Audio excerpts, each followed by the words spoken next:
सूचना की ही तरह संचार शब्द का मौजूदा दौर के मीडिया जगत और सांस्कृतिक अध्ययन में मनचाहा इस्तेमाल किया गया है। अखबार, रेडियो, टीवी, सिनेमा सब संचार माध्यम कहे जाते हैं। फोन, कंप्यूटर, सैटेलाइट, इंटरनेट आदि संचार तकनीक माने जाते हैं और पत्रकार, विज्ञापन कर्मी, जनसंपर्क अधिकारी, कैमरामैन और न्यूज़ एंकर तक संचार कर्मी माने जाते हैं। हमारा मौजूदा वक्त सूचना युग, संचार युग और अब साइबर या नेटवर्किंग युग के नाम से पुकारा जाता है। अपने मूल उद्भव से संचार शब्द ने खासा लंबा सफर तय कर लिया है। एक सामाजिक विज्ञान अध्ययन प्रारंभ से ही साहित्य, पत्रकारिता, समाजशास्त्र, मनोविज्ञान, राजनीति विज्ञान से जुड़ा रहा है और यकीनन इसने हर क्षेत्र से काफी कुछ प्राप्त किया है।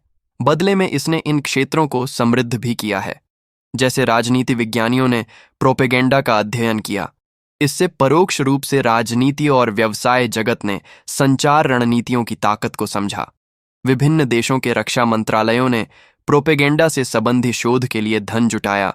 संचार अध्ययन के क्षेत्र में सबसे पहले महत्वपूर्ण प्रभाव डालने वाला क्षेत्र राजनीति था। 30 के दशक में जब हिटलर का नाजी प्रोपेगेंडा चरम पर था, अमेरिकी सरकार ने इंस्टीट्यूट ऑफ प्रोपेगेंडा रिसर्च की स्थापना की। इसका मकसद हिटलर के प्रोपेगेंडा का मुकाबला करना और लोगों की राय को प्रभावित करना था। ब्रिटेन और फ्रांस में संचार अध्ययन का प्रारंभिक रिश्ता साहित्य और भाषा विज्ञान से रहा, जबकि जर्मनी में इसकी शुरुआत इंस्टीट्यूट ऑफ सोशल रिसर्च के जरिए हुई, जिसे प्रकफर्ट स्कूल के नाम से जाना जाता है। भारत में संचार अध्ययन का असल आधार आजादी के बाद बनना आरंभ हुआ। यह दौर था जब भारत सरकार देश की एकता, सामाजिक आर्थिक विकास, परिवार नियोजन आदि के लिए एक ताकतवर मध्यम की तलाश कर रही थी।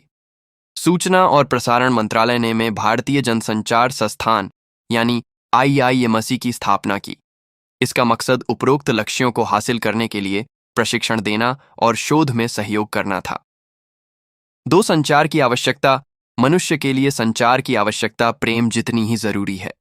संचार व्यक्ति के लिए व्यक्तिगत और सामाजिक जरूरत है। वास्तव में संचार व्यक्तिगत जरूरत होने के साथ सामाजिक अस्तित्व हासिल करने के लिए भी एक अनिवार्यता है। बच्चे के लिए परिवार में सबसे बड़ा दृढ़ उससे बात बंद करना होता है। यहां तक कि उसके दोस्त भी जब उससे नाराज होते हैं, उससे कुट्टी कर लेते हैं। समाज को जब किसी अपराधी का दंड देना होता है, उसे दुनिया से अलग जेल में बंद कर दिया जाता है और इस तरह उसके लिए बेहद जरूरी हक संचार के अधिकार को उससे छीन लिया जाता है।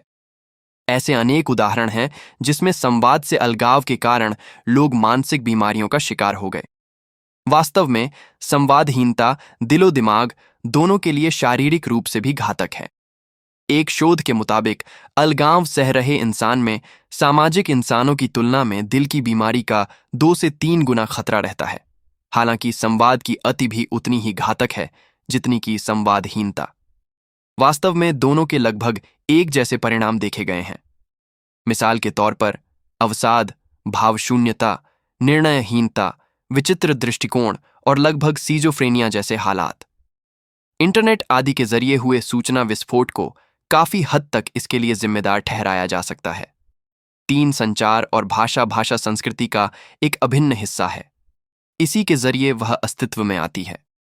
यह भी कहा जा सकता है कि भाषा संस्कृति का शरीर है, जिसके जरिए संस्कृति अपने आप को अभिव्यक्त करती है। भाषा के अंत के साथ संस्कृति का अंत भी आरंभ हो जाता है। मिसाल के तौर पर आज लगभग भाषाएं विलुप्त होने की कगार पर हैं, जबकि लगभग 3000 से ज्यादा पर खतरे के बादल मंडरा रहे हैं। Summer institute of linguistic Dallas के मुताबिक दुनिया में आज 800 भाषाएं और अनेक बोलियां हैं। एशिया प्रशांत क्षेत्र में सबसे ज्यादा 200 भाषाएं हैं, जिसमें अकेले पापुआ न्यू गिनी में 800 से ज्यादा भाषाएं हैं। अफ्रीका में 2400 भाषाएं हैं, जबकि अमेरिका में 1000 और पूरे यूरोप में महज 200 भाषाएं हैं। मैंडारिन चीनी भाषा को बोलने वाले दुनिया में सबसे ज्यादा लोग हैं। दुनिया का लगभग हर छठा आदमी इस भाषा का इस्तेमाल करता है। संचार और सूचना लगभग एक जैसी अवधारणाएं और अनुभव बिल्कुल भी नहीं है। संचार किसी भी रूप में सूचनाओं को प्राप्त करना और भेजना मात्र नहीं है। इसकी बजाय यह समग्र स्थिति और अनुभव है। कुल मिलाकर यह एक मानवीय संबंध है। दूसरी तरफ सूचना छोटे छोटे संदेशों का योग है। ये संदेश शाब्दिक और शब्द रहित कुछ भी हो सकते हैं, लेकिन यकीनन ये एक रेखीय होते हैं। अर्जेंटीना के विद्वान रिकार्डो सी नोसेदा ने संचार और सूचना में इस प्रकार से भेद किया है। संचार कोई अलग थलग कार्य नहीं, बल्कि एक प्रक्रिया है जिसके जरिए एक वैयक्तिकता दूसरी वैयक्तिकता के साथ मानसिक साझेदारी के दौर में प्रवेश करती है। यह प्रक्रिया तब तक चलती है जब तक कि वे दिल की साझा आवाज नहीं बन जाती। दूसरी तरफ सूचना प्रेषक द्वारा संदेश का लक्षित व्यक्ति के लिए एक पक्षीय अनुवाद है। संयुक्त राष्ट्र संघ के चार्टर के अनुसार सूचना का अधिकार मौलिक अधिकार माना गया है। भारत ने भी सूचना के अधिकार 2005 आरटीआई एक्ट के जरिए इसके महत्व को स्वीकार किया है। लेकिन मनुष्य के लिए इससे भी अहम है संचार का अधिकार। यह वह अधिकार है जो हम में से हर एक को सम्मान और स्वतंत्रता देता है। इसके अलावा इसके जरिए सामाजिक, धार्मिक, आर्थिक और राजनीतिक जीवन में शिरकत करने की योग्यता भी हासिल होती है। आज के दौर में संचार के अधिकार को मौलिक मानवाधिकार माना जा रहा है। यह मौजूदा स्वतंत्रताओं जैसे बोलने की स्वतंत्रता, धर्म आदि के अधिकारों से कहीं ज्यादा समग्र है। यह व्यक्ति का मौलिक अधिकार है और कुछ मात्रा में इसकी जद में समूह, देश सभी आते हैं। कानूनी, तकनीकी और आर्थिक अधिकार इसके जरिए ही प्राप्त हो सकते हैं। यह देश के भीतर और देशों के बीच संचार के लोकतंत्रीकरण से जुड़ा है। साथ ही संचार के अधिकार के बिना माध्यमों तक पहुंच, भागीदारी और दो तरह संचार जैसे लक्ष्य भी हासिल नहीं हो सकते। डेनिस मैकवेल के अनुसार संचार यह प्रक्रिया है जो दोनों पक्षों में समान बिंदुओं की वृद्धि करता है। लेकिन यह प्रक्रिया तभी संभव है जब दोनों पक्षों में पहले से कुछ समान तत्व मौजूद हों। उदाहरण के तौर पर एक सामान्य भाषा लोगों में समान तत्व की वृद्धि करती है, लेकिन अकेले भाषा के आधार पर संचार संभव नहीं हो सकता। एस्ले मोंटाग्यू और फ्लाइड मैटसन एक कदम आगे जाते हैं। उनके मुताबिक मानव संचार प्रतीकों का संघर्ष है। इसमें संकेतों के अंबार है, लेकिन यह माध्यम और संदेश से ज्यादा है। सूचना और प्रभावित करने से कहीं ज्यादा इसका महत्व है। यह कहीं गहरी आवश्यकता से जुड़ा है और कहीं ऊंचा मकसद इससे जुड़ा है। संचार चाहे स्पष्ट हो या उलझा हुआ, शोर के रूप में हो या शांति के, गैरिरादतन हो या अनजाने, यह हमारे समाज का आधार है। संक्षेप में यह इंसान को इंसान से जोड़ने वाली कड़ी है। समूह संचार में भी उपरोक्त गुण होते हैं, पर अपेक्षाकृत कम मात्रा में। जैसे जैसे समूह का आकार बड़ा होता जाता है, आत्मीय संबंधों की संभावना उतनी ही कम होती जाती है। वास्तव में समूह का आकार बढ़ने के साथ ही संचार अधिकतर एकपक्षीय होने लगता है और भागीदारी की संभावनाएं कठिन होने लगती हैं। यानी सीधे मुखातिब होना और आत्मीयता की संभावना समूह के आकार पर निर्भर है। साथ ही इसका रिश्ता समूह संचार के स्थल, समूह के सदस्यों के आपसी संबंध और समूह के मुखिया के साथ उनके रिश्ते पर भी है। किताबों, cinema, press, radio, TV, internet आदि साधनों के जरिए समूह संचार का दायरा बेहद विशाल होकर जनसंचार में तब्दील हो चुका है। जनसंचार की पहचान इन्हीं माध्यमों यानी मीडिया के जरिए होती है, लेकिन यह ध्यान देने की जरूरत है, ये माध्यम प्रक्रिया का अंग है। अकेले इन्हें जनसंचार नहीं माना जा सकता। अखबार, ट्रांजिस्टर, टीवी, फिल्म उनकी जेब की जद से बाहर हैं, क्योंकि कम से कम 20% जनसंख्या आज भी गरीबी रेखा से नीचे है। कीर्तन, यक्षगान, लोकगीत, लोक नृत्य आज भी देश के असली जनमाध्यम कहे जा सकते हैं। ये सस्ते हैं, पहुंच में हैं, भागीदारी उपलब्ध कराते हैं, इलेक्ट्रॉनिक मीडिया के मुकाबले सीधा और सहज संवाद उपलब्ध कराते हैं। उनका संदेश लोगों को ज्यादा अपना लगता है। ये लोक माध्यम देश के कोने कोने में है, जबकि आधुनिक जनमाध्यमों का सृजन और वितरण व्यावसायिक उत्पादों की तरह बड़े पैमाने पर हो रहा है। चीन के कम्युनिस्ट नेता माओ त्से तुंग ने एक खास किस्म के संचार का प्रयोग किया, जिसे वे मास लाइन कम्युनिकेशन कहा करते थे। महात्मा गांधी ने भी कुछ इसी प्रकार के संचार का प्रयोग किया। इसका सार था अपना उदाहरण प्रस्तुत करना, आम लोगों के ज्ञान का सम्मान और बिना जोड़ तोड़ की सूचना। कुसुम सिंह ने दोनों नेताओं के संचार की तुलना की, जिससे कि जमीनी स्तर के संचार यानी ग्रास रूट कम्युनिकेशन का एक स्वरूप हमारे सामने आता है, जो संचार खासकर विकास से जुड़े संचार के लिए खासा कारगर है। Video, cable, video text, teletext, video on demand, teleshopping, computer, internet, mobile telephone आदि संवादी संचार के दायरे में आते हैं। टेलीकम्युनिकेशन आधारित सेवाएं जैसे टेलीफोन, पेजर, सेल्यूलर या मोबाइल फोन, ईमेल आदि भी संवादी संचार के तहत आते हैं। ये पॉइंट टू पॉइंट आधारित सेवाएं हैं। ये अंतर्वैयक्तिक संचार के करीब है, जैसे कि बेसिक टेलीफोन और तमाम वैल्यू एडेड सेवाएं। ये समूह संचार के नज़दीक हैं, जैसे टेलीकॉन्फ्रेंसिंग, वीडियो कॉन्फ्रेंसिंग और जनसंचार माध्यम भी हैं। उदाहरण के तौर पर दुनिया भर की जानकारी उपलब्ध कराने वाला इंटरनेट। संवादी संचार की सबसे बड़ी खासियत है असिंक्रोनिसिटी, यानी संदेश भेजना, यानी तत्काल के बजाय अपने सुविधानुसार समय पर संदेश प्राप्त करना या भेजना। ऑडियो, वीडियो या डिजिटल रिकॉर्डिंग ट्रांसमिशन के बाद सुनने का मौका देते हैं। पश्चिम के संचार मॉडल और सिद्धांत की आरंभिक पृष्ठभूमि अरस्तु के संचार सिद्धांत में है। अरस्तु के मुताबिक भाषण कला में 3 तत्व प्रमुख होते हैं: वक्ता, भाषण और श्रोता। वक्तृत्व कला का मकसद हर संभव तरीके से लोगों को प्रभावित करना है। 11 P12 ये है संचार प्रक्रिया का लासवेल मॉडल। 12 शैनन एवं वीवर मॉडल प्रभाव आधारित संचार सिद्धांतों की उपज शैनन वीवर के गणितीय मॉडल से हुई है। इनके मुताबिक संचार के संपूर्ण तंत्र में 5 तत्व और एक शोर तत्व होता है। ये हैं सूचना स्रोत, ट्रांसमीटर, चैनल या माध्यम ग्राही या रिसीवर, लक्षित वर्ग। दूसरे विश्व युद्ध में अमेरिका की बेल टेलीफोन लैब में इंजीनियर होने के नाते इनका मकसद संचार के प्रभावी माध्यम जैसे टेलीफोन, केबल और रेडियो तरंगें आदि को तलाशना था, जिससे सूचनाओं का प्रसारण सुगम हो सके। हालांकि बाद में उन्होंने दावा किया कि उनका गणितीय मॉडल मानव संचार पर भी लागू होता है।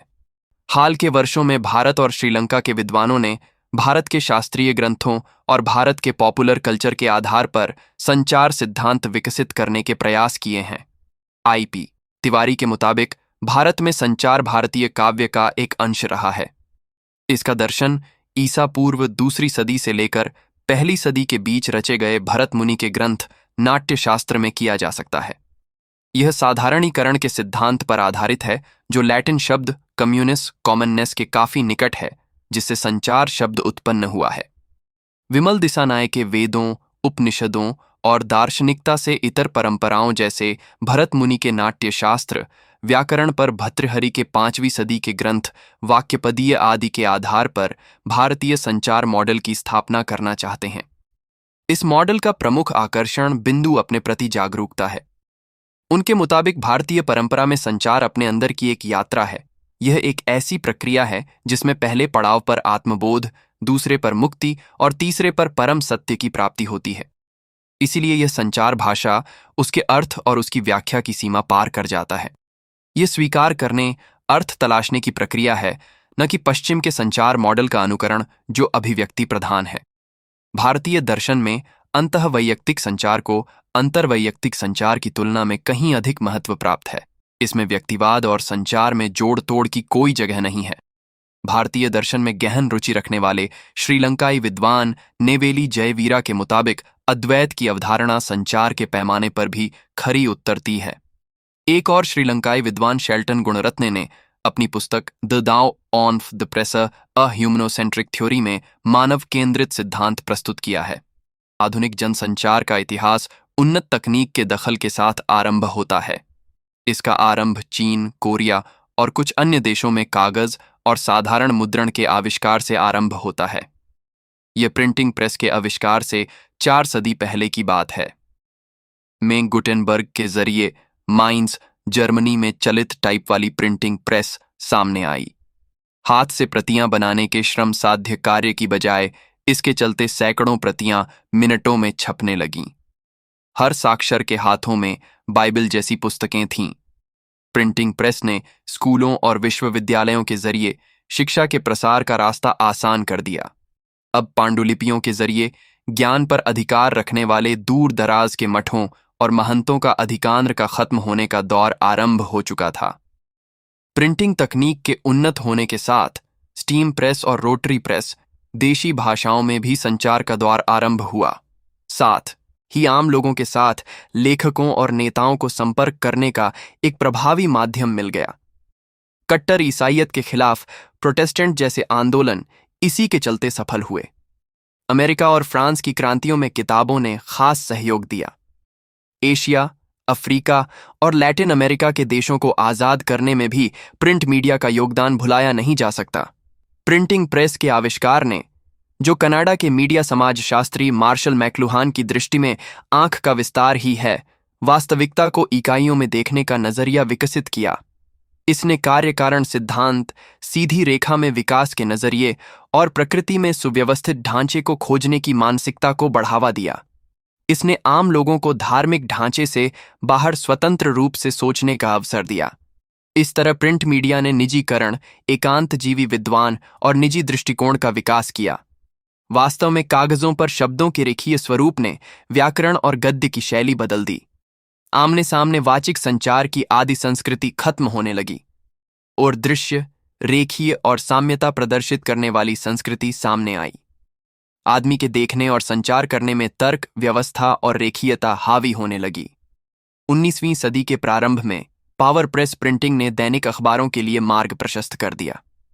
यह किताबों के लिए एक बड़ी चुनौती था। समाचारों और बाद में चित्रों की प्रस्तुति अखबार में रेखीय रूप में न होकर मोज़ैक के तौर पर होती थी। खबरों और चित्रों को अखबार के पेज पर सजाने के तरीके रोज बदलते थे। इस तरह रेखीय और साम्यता के आधार पर संचार ने मोज़ैक और मोन्टाज आधारित संचार को रास्ता दे दिया। तकनीक ने एक बार फिर देखने का तरीका बदल दिया, साथ साथ संचार भेजने और पाने का तरीका भी परिवर्तित हो गया। 19वीं सदी ने टेलीग्राफ, टेलीफोन और फोटोग्राफी के अहम आविष्कार देखे। इसके बाद थॉमस एडिसन अपने फोटोग्राफ, मूवी कैमरे और प्रोजेक्टर को लेकर सामने आए, जिन्होंने ध्वनि और दृश्य फिल्मों को सुरक्षित संरक्षित रखने का रास्ता साफ कर दिया। डीफ्रास्ट के आविष्कार ट्रायोड ने रेडियो और टेलीविजन के सामने संभावनाओं के नए द्वार खोले। इन सारे तकनीकी आविष्कारों ने संचार में एक दूसरी क्रांति को जन्म दिया। पहली लहर जहां प्रिंट मीडिया आधारित थी, वहीं इन नवीन आविष्कारों को आधुनिक संचार में दूसरी लहर के नाम से जाना गया। प्रिंट ने जिस तरह आंखों का विस्तार किया था, रेडियो ने कानों को व्यापक कर दिया। मैक्लुहान का तर्क था, प्रिंट ने वाचिक और लिखित संवाद के मध्य संतुलन को बिगाड़ दिया। रेडियो के आने के साथ वाचिक परंपरा ने एक बार फिर महत्व हासिल कर लिया। टेलीविजन और केबल ने इस वक्त दुनिया को ग्लोबल विलेज में बदल दिया है। एक प्रकार से मनुष्य फिर कबीला संस्कृति में दाखिल हो गया, जहां वह सभी इंद्रियों के संतुलित प्रयोग के जरिए संचार करता था। मैक्लुहान के मुताबिक ग्लोबल विलेज में सूचना की गति का अर्थ है कि मनुष्य के हर व्यवहार और घटना के परिणाम का असर गांव में हर व्यक्ति पर पड़ना। पर क्या वास्तव में ऐसा है? यह आपस में गहराई से जुड़े आदिम कबीले के लिए तो सच हो सकता है, लेकिन उन करोड़ों लोगों के लिए नहीं जो विभिन्न देशों, धर्मों, जातीयताओं, समुदायों आदि में बंटे हैं। संचार की इस तीसरी लहर का आरंभ तो पहली लहर के समय ही हो गया था, लेकिन इसने ऊंचाई 20वीं सदी में छुई। कंप्यूटर, सूचना को संरक्षित करने की विधियाओं, उन्हें पुनः प्राप्त करना और उनके प्रसारण ने सूचना एवं संचार जगत में कल्पनातीत परिवर्तन लाए हैं। कंप्यूटर प्रोग्रामर्स के लिए अब यह आसान हो गया है कि वे दूसरी मशीनों को निर्देशित कर उनसे काम करवाएं, मतलब आर्टिफिशियल इंटेलिजेंस। इससे ऑटोमेशन और चौथी लहर का आरंभ हुआ है। पहले टेलीटेक्स्ट और बाद में वीडियो टेक्स्ट के जरिए ब्रेकिंग न्यूज़ टीवी स्क्रीन पर आती थी, लेकिन के दशक के आरंभ से मल्टीमीडिया, पेजिंग और सेल्यूलर टेलीफोनी और सबसे ज्यादा इंटरनेट के प्रसार से सूचना युग आरंभ हुआ। इस दौर में सूचना वह प्रमुख उत्पाद बन गई जिसका व्यापार वाणिज्य में प्रयोग होता है। इसके अलावा केबल टीवी तकनीक ने सैटेलाइट और डिजिटल तकनीक को जोड़ दिया, जिससे चैनलों की बाढ़ आ गई। डायरेक्ट टू होम या डीटीएच के जरिए छोटी सी टीवी स्क्रीन पर 500 से ज्यादा चैनल आ रहे हैं। मोटी जेब वाले शहरियों के लिए संचार की सीमाएं अपार हो गई। हालांकि यह सूचना विस्फोट विकसित समाजों में युवा, शिक्षित और संपन्न वर्ग पर ज्यादा केंद्रित रहा। साथ ही व्यावसायिक और शैक्षणिक जगत ने भी इससे लाभ अर्जित किया। भारत में बहुराष्ट्रीय कंपनियों और सरकारी और निजी संगठनों ने कंप्यूटर का इस्तेमाल बड़े पैमाने पर किया है। सेना, पुलिस, अदालत, हवाई यातायात, रेल यातायात, मौसम विभाग, दूरसंचार मंत्रालय आदि कंप्यूटर के बिना अब एक कदम आगे नहीं बढ़ सकते। स्वदेशी इनसेट श्रृंखला, इंटेलसेट, इनमारसेट की सदस्यता आदि ने हमें संचार के क्षेत्र में अंतर्राष्ट्रीय मुकाम तक पहुंचाया है। Social media, smart mobile telephony और कन्वर्जेंस आधारित अन्य माध्यमों, डिजिटल तकनीक आदि ने संचार में हमारा अनुभव अत्यंत व्यापक कर दिया है। विकीलीक्स और स्नोडेन के अनुभव एक बानगी हैं। हालात इतने आगे बढ़ चुके हैं कि राजनीति, व्यवसाय और अपराध जगत तक इन माध्यमों का शोषण करने लगे हैं। संचार की प्रक्रिया का संस्कृति से सीधा जुड़ाव है। संचार और संस्कृति साथ साथ ही बढ़ते हैं और एक दूसरे को बढ़ावा देते हैं। वास्तव में संचार समुदाय की संस्कृति की अभिव्यक्ति है और दूसरी तरफ संस्कृति समुदाय की सूचना और संचार संबंधी आवश्यकताओं और गतिविधियों का मूर्तमान स्वरूप है। संचार, भाषा, संस्कृति, समाज और सभ्यता आदि शब्दों के अपने विशिष्ट अर्थ है, लेकिन वे एक दूसरे से संबद्ध भी हैं। वे एक साथ ही विकसित हुए हैं, हालांकि उनकी विकास गति अलग अलग समाजों में अलग अलग हो सकती है। इससे बढ़कर एक में बदलाव और विकास दूसरे को भी प्रभावित करते हैं। मिसाल के तौर पर हिंदी फिल्मों ने कपड़ों, हेयर स्टाइल और बोलने के तौर तरीकों, मिलने जुलने और सामाजिकरण में जैसे मिसाल के तौर पर यार नए फैशन पेश किए। हम यह भी देखते हैं कि जो भी हम कुछ मास मीडिया या सोशल मीडिया में देखते सुनते हैं वह समाज में नजर आने लगता है। इसमें विरोध के तौर तरीकों से लेकर सार्थक बदलाव के तरीके शामिल हैं। पर अखबार, फिल्म, टीवी, ट्विटर या फेसबुक सामाजिक और सांस्कृतिक मूल्यों को अकेले नहीं बदलते। सिर्फ संचार तकनीक अकेले सांस्कृतिक क्रांति नहीं ला सकती। इसके लिए तमाम ऐतिहासिक और सामाजिक घटकों को किसी भी वक्त अपनी भूमिका निभानी ही होती है। मास कल्चर या जन संस्कृति का अर्थ इस बात पर निर्भर करता है कि हमारे लिए संस्कृति का क्या अर्थ है। इस तरह मास कल्चर का सकारात्मक या नकारात्मक कोई भी अर्थ हो सकता है। जन हमारे लिए भीड़, असंस्कृत, अशिक्षित हो सकता है और जन विस्तृत, एक समान, बिखरा हुआ, अनजान भी हो सकता है। लेकिन सकारात्मक नजरिए से देखें, जन या मास एक बदलती हुई, गतिशील और क्रांतिकारी इकाई भी हो सकता है। पश्चिमी समाजशास्त्र के अनुसार मास कल्चर या जन संस्कृति में 3 मुख्य गुण होते हैं। हर वर्ग में बेहद लोकप्रिय, लेकिन कर्मचारी वर्ग और औद्योगिक समाज में खास लोकप्रिय। भारी मात्रा में उत्पादन एवं वितरण, संभ्रांत वर्ग की पसंद के उलट जन संस्कृति के सौंदर्य बोध और साहित्यिक मानदंडों का नीचा होना। मास कल्चर प्रोडक्ट या जन संस्कृति उत्पादों के अंतर्गत कमर्शियल सिनेमा, हम लोग, बुनियाद, शांति, क्योंकि सास भी कभी बहू थी, कहानी घर घर की, बड़े अच्छे लगते हैं। महाभारत, रामायण, जय हनुमान, श्री कृष्णा जैसे धारावाहिक, कॉमेडी शो, फिल्म आधारित कार्यक्रम, रियलिटी शो, गेम शो आदि आते हैं। कुल मिलाकर जन माध्यमों की उपज, जन संस्कृति या मास कल्चर एक जटिल अवधारणा है। वास्तव में इसे जन माध्यम संस्कृति कहना ज्यादा उचित होगा, जिससे इसे फोक कल्चर या पॉप कल्चर से अलग किया जा सके। मास मीडिया कल्चर एक शहरी अवधारणा है, जो कि तीव्र औद्योगिकरण और मुख्यधारा की संस्कृति से अलग रहने के कारण पनपी है। निर्माताओं, विशेषज्ञों द्वारा फार्मूलों, पैकेजिंग और मार्केटिंग के जरिए निर्मित मास कल्चर की खासियत को ड्वाइट मैकडोनाल्ड इन शब्दों में बयां करते हैं। कित्स्च, मास कल्चर के मालिक जनता को संस्कृति बेचते हैं। यह जड़ों से कटी हुई कुछ ही लोगों की संस्कृति है, जो गहरी वास्तविकताओं और सहज आनंद दोनों को नकारती है। पीढ़ियों तक इसके संपर्क में आने के बाद जनता ऐसे ही उत्पादों को पसंद करने लगती है, क्योंकि यही सहज उपलब्ध भी होता है। जनता की मांग और उसकी संतुष्टि अहम सवाल है, जिसका जवाब अब तक नहीं हासिल हुआ है। संस्कृति क्या है? इसे स्पष्ट करने की जिम्मेदारी सिर्फ संभ्रांत वर्ग को नहीं दी जा सकती। विभिन्न संस्कृतियों के पॉपुलर फॉर्म्स के संतुलन से जनमाध्यम और पॉपुलर कल्चर के संबंध को समझा जा सकता है। मिसाल के तौर पर, क्या टेलीविजन दर्शक एक धारावाहिक या कॉमेडी शो जन के रूप में देखते हैं, या एक सांस्कृतिक समुदाय के सदस्य के तौर पर, जिसे जेम्स लल इंटरप्रिटेटिव समुदाय के नाम से पुकारते हैं? फ्रैंकफर्ट स्कूल की तरह मास कल्चर के सिद्धांतकारों का मानना है कि श्रोता मीडिया संदेश के महज श्रोता हैं, लेकिन 80 के दशक के मध्य हुए शोध कार्य कुछ अलग ही तथ्य प्रस्तुत करते हैं। श्रोता संदेश पर मोलभाव करते हैं, विरोध करते हैं और रद्द भी करते हैं। संदेशों से मूर्ख अथवा उनका शिकार बनने की बजाय श्रोता उनसे अपने अनुभव, संस्कृति अथवा हित के आधार पर अर्थ निकालते हैं।